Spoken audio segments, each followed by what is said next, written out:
Good evening, everybody. Coming to you with a video. I guess it would be later on Tuesday. All these days are kind of mixing up for me, so it seems kind of a little interesting. I thought it was Wednesday for a moment. Anywho, as you can see in the title, I am gonna review an awesome project. Now, hopefully, the Alberta government will go through with this project. I've heard from my dad and a few other older people that the Alberta government has had plans for this for a long while. And before it was going to be like a magnet train from like Edmonton to Calgary. But this thing, as soon as I saw it, I was like, I got to do a video on it because this is amazing. Like this train that they're proposing, it will be one of the most awesome things Alberta has ever done, like infrastructural wise. Except, well, in my lifetime, let's just say. I was gonna say except for like Calgary and Banff and Jasper. Edmonton, Edmonton's okay, but it's too far north. Let all you Edmontonians, let's be honest. We'd rather be in Calgary with our warm Chinooks. Okay, okay. I think everybody can have a consensus on that. Anyways, let's get to it. In one of Calgary's landmarks, Heritage Park, a monument to the past to talk about the future. Everyone recognizes that our province is growing rapidly. Last year, Alberta's population rose by more than 202,000 people. This is the fastest annual growth rate since 1981 and the highest among all the provinces. Thanks to rich resources, low taxes, a diversified economy, and lots of jobs, we expect that newcomers will continue flooding into Alberta. It's a tremendous blessing, but it brings challenges too, including mobility. Yeah, let's stop there first. Okay. Danielle Smith, one thing I have to tell you about that is you invited a ton of these people in. Like, as soon as you got into power, you enacted, or you brought in the, what is it called? Like the Alberta Invites You Here sort of campaign. That was all over the news, all over everything, sent to all of Canadians, especially Canadians out east. And like originally, like Alberta always gets people from like the Maritimes and everywhere. And yeah, and they came here for the oil and they worked and until like the oil boom would leave and or until the oil went bust, and then they'd go back to the east, and then they'd go meet with their families and do their own thing, enjoy their money.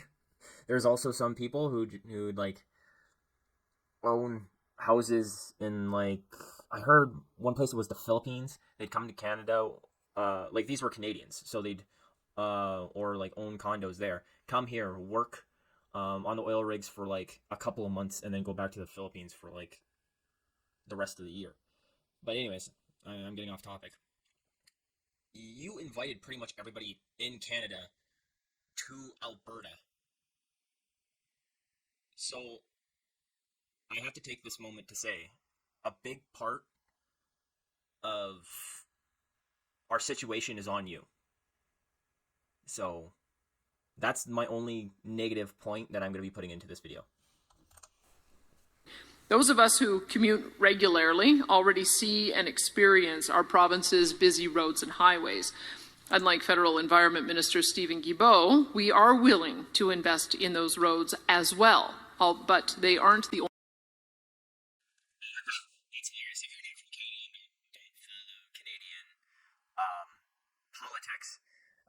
Stephen Guilbeault, he was in Toronto and he was talking. No, not. It was Montreal, and he was talking to a bunch of I think it might have been a rally or something similar to this, and he was talking about like a train system in between. It was either Quebec City and Montreal or something like that. And then he went out and like during his speech he said, because Canada, and I'm dubbing this a little bit, so you'll have to look to actually find it. You can find this all over the internet. But he said something along the lines like that Canada is not investing in highway and road infrastructure. And he said they're investing in trains and public infrastructure or public railways. And it's like, you're. Wait. If anybody's been to Montreal, you understand that Montreal needs more. Like, the sheer amount of highways there are in Montreal is nuts. Their highway infrastructure, you have like 5 highways on. No, I'd say you have 4 highways on top of each other, and it's like spaghetti driving through there. Because if you don't know where you're at, you could end up anywhere on a certain intersection. But then at lots of the intersections, you get off, and then it's like plates, like road plates. I don't quite know what they're called, but it's just metal. It's not actual asphalt. It's not an actual road. So you're getting off the highway and you're just bouncing, being like, right? And if you have a low car, that is scary because you're about to bottom out at some point in those places. Because I remember going through there once in my truck, and that was okay because it had good shocks on it. But in my low car, oof, that was rough. Anyways, let's continue. Only answer. Expanding our roads, freeways, and highways to be 6 or 8 or 10 lanes all the way across is not always feasible, nor is it always wise. In addition to our extensive road system, a more densely populated province will need a mobility system that supports our growing population with a fast, safe, and reliable choice of transportation that also meets our goals of reducing emissions. I'm happy to announce that Alberta's government is moving forward with a passenger rail master plan to prepare the ground for such a system and connect Albertans better than ever before. Rail system networks are a reliable fact of life in Eastern Canada and the United States and all across Europe, moving people easily, quickly, and safely around their busiest municipal hubs. And yet here in Alberta, we've been behind for decades. Edmonton and Calgary have been building out and growing their municipal LRT systems, which enable residents to move easily to get across town, but there's still gaps that exist. And that biggest gap is that neither city has a line to connect residents and tourists to either the Calgary or Edmonton international airports from the downtown. That's why Budget 2024 includes funding for an airport connector to Calgary. But just looking at... Now that would be awesome. Because Edmonton Airport is not an international airport. So it's extremely limited on where you can go. And it's a lot more expensive if you try and go from like Edmonton Airport to anywhere else, because either you have to stop in Calgary, but mostly you have to stop in Vancouver, which sucks. Like, and sure, like you can drive to Calgary, and actually driving to the Calgary airport, if you know somebody in Calgary where you can leave your car, is a way better option than flying there from Edmonton. It's nuts. If you're willing to do that drive, which I love to drive, so I'd be fine with it, but I mean, most people, it would probably drive them mental. But like I said, you're with the taxes on planes nowadays, and Flair, like, just straight up saying that Flair Airlines isn't really gonna do too many, or they're gonna cut down on their Canadian flights. I mean, you're stuck with WestJet, Air Canada, and the more expensive flights. Commuter rail within our biggest cities is too small a vision for us. We want to connect more than just neighborhoods. We have a bigger, bolder vision. We want to build stronger connections along Alberta's busiest corridor and to Alberta's top tourist destination. I mentioned the lack of rail connections to Alberta's 2 primary airports from the downtown core, but we're looking into more than that. We don't want to leave those in surrounding communities on the outside of these mobility solutions. Consider Calgary, where many hardworking Albertans commute daily from nearby communities like Airdrie and Okotoks. Anyone who makes that daily commute or is traveling at the same time as the hundreds making that commute know that resulting traffic jams and backlogs only serve to add more stress to a day before it has even begun. And that does... Oh yeah, and I can tell you, that adds about 45 minutes to an hour to your drive. But while you're subscribing, because I know like everybody on here is subscribing and commenting below and liking the video.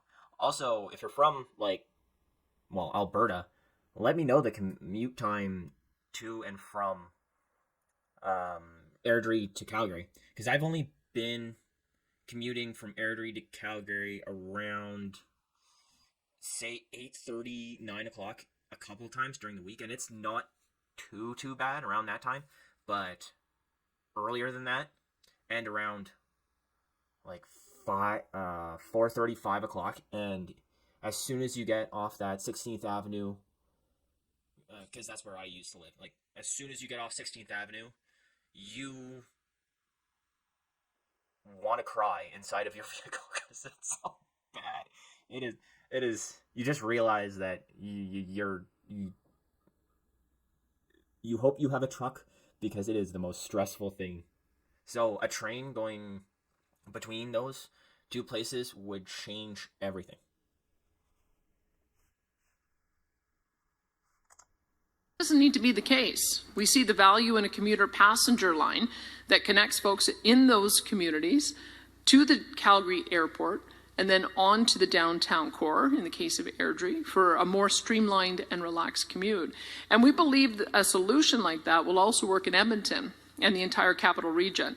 That is the starting point. But we also want to open up direct access to our breathtaking and adventure-rich national parks. We are a growing visitor economy. And as our Minister of Tourism and Sport, Joseph Scow, has mentioned a lot recently, our tourism industry has more than recovered from the pandemic. Tourism spending is significantly higher than it was in 2019. But again, we have a vision for an even stronger, bigger tourism industry. And our efforts to grow the visitor economy in our province will be helped by developing a passenger rail line from Calgary to the heart of our national parks. We know that passenger rail lines through the mountains are very popular and provide passengers with views and experiences they cannot duplicate in a car or truck or bus or plane. But right now, those experiences end in Banff and Jasper without regular and simple connections to our major cities. There's an opportunity here that we would be foolish to disregard. Another opportunity should not be cast aside is that of a high-speed passenger rail line connecting Edmonton and Calgary with a stopover in the midpoint in Red Deer. Passenger rail between these three. So I actually heard about that once before. I think they have one bid in already. That's I can't remember that the company who did it, but it was on the National Post or the Calgary Sun. No, I think it was on the Financial Post, and it was a guy who used to travel back and forth between Calgary and Banff. And he's like oil mogul now. Like he's a million/billionaire, and now he's like, I want to create a rail line from Calgary all the way to Banff, so like people don't have to drive. They can take the train all the way there, and they don't have to take that. It's not a bad. It's not a. I want to be careful with my words because it's not a bad drive for a person who likes driving, but for people like who don't have a car or whatnot, it is rough. So they already got a private bidder for that. So we don't even need like the province's money for that. The province might help build it by investing some money into it, but if this dude says he's gonna do it, then that would be awesome. Depending on the cost. I mean, all of this, especially the ones that go from like Calgary to Banff, and Edmonton to Jasper, they need to be a lot more cheap than they are now. I can tell you, the one that goes from Edmonton to Jasper right now is $100, and that's like economy class, and that's only one way. That is way too expensive for a normal person to be taking. And to be completely honest, well, I haven't taken it because there's no point of me taking it. But, like, if I'm going to take the train, it's because on the way from Edmonton to Jasper, it is so boring, I'd rather nap. So, economy would be awesome for me. And if it's not actually a beautiful trip, which I don't think it is until you... I know Banff won't be because it's not beautiful until you get into the mountains. I mean, $100 one way is way too much. You might as well just drive. Because at least you get like the enjoyment of driving, and B, you have a vehicle there, so you don't have to rent a vehicle to go to all of the hikes and the camps, to go camping, to go on all the hikes, to do all of that, right? Because you got to think, if you're going to take the train, you also have to either take the bus to the hikes, and then that creates its own issues because then you have to be there at a certain time, and then you have to make sure you get back from the top of that mountain at a certain time to get the bus, or else you're going to be hitchhiking, which, I mean, a lot of Canadians will do. Especially if you're a hiker, everybody knows that feeling of being totally screwed. So pretty much all you have to do is flag a guy down and they'll drive you back to Banff or wherever. Me and my family have probably done that from backpacking multiple times. So, but I mean, nobody really wants to do that on their vacation, and so that's something that they're gonna have to figure out, is how to lower the price to like as low as they can go. So they're gonna have to go for like economy is gonna have to be like super cheap, and then they're gonna have business class, which is gonna be like super fancy, super like only rich people can go on it, or like people who are actually doing the tourist thing and want to get served and want to be all that, kind of like what in the East people going from like Quebec City to Toronto do, the rich people, or the people who go on tours. That's what they're gonna have to do, because that's what's gonna have to pay for the people in economy. So if not, it's just going to end up like the Jasper train, where most people are just like, I'm just going to drive because it's not financially feasible to take the train. And it's just going to become a tourist attraction.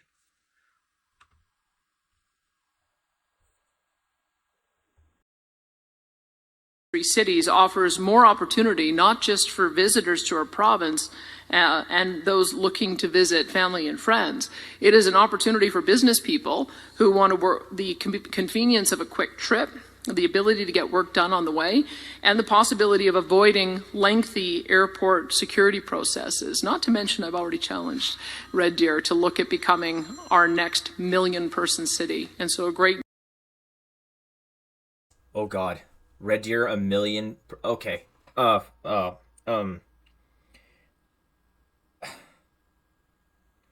don't know if Daniel Smith has lived in Red Deer, but Red Deer is going to need a lot. And I mean a lot of infrastructure, a lot of investment, and a lot of houses if it's going to be 1 million people in that. Because it is a small city, and there is not a lot of... Like, it's not like Calgary where it's like a business hub. It's